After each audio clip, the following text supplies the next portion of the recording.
નમસ્કાર. આજે 3 એપ્રિલ એટલે મણિબેન પટેલનો જન્મદિવસ.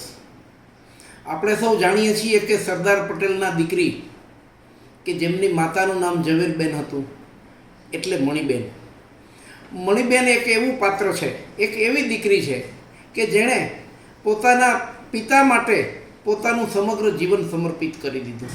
આમ તો મણિબેન સ્વાતંત્ર્ય સેનાની હતા, તેઓ સંસદના સભ્ય પણ હતા, પરંતુ પિતાના એક અંગત સેક્રેટરી તરીકે નાનામાં નાની વસ્તુઓનું ધ્યાન રાખીને સરદાર સાહેબ જીવ્યા ત્યાં સુધી એમની ખૂબ જ કાળજી લેનાર એટલે મણિબેન.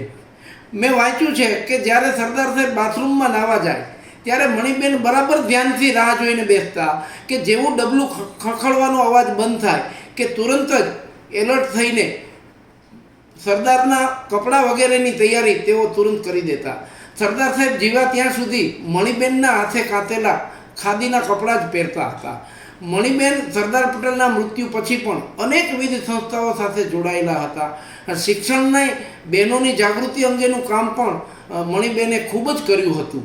જ્યારે જ્યારે જરૂર પડી છે ત્યારે ત્યારે એ સત્યાગ્રહમાં પણ જોડાયા છે અને તેમણે કારાવાસ પણ ભોગવ્યો છે. 1942થી લઈને 45 સુધી મણિબેન યરવડા જેલમાં રહ્યા હતા. આ રીતે આ એક એવી દીકરી કે જેણે પોતાના પિતા માટે પોતાનું સમગ્ર જીવન સમર્પિત કરી દીધું. આપણે આજે તેમને યાદ કરીને એક ધન્યતાનો અનુભવ કરીએ છીએ. નમસ્તે. ભારત માતા કી જય.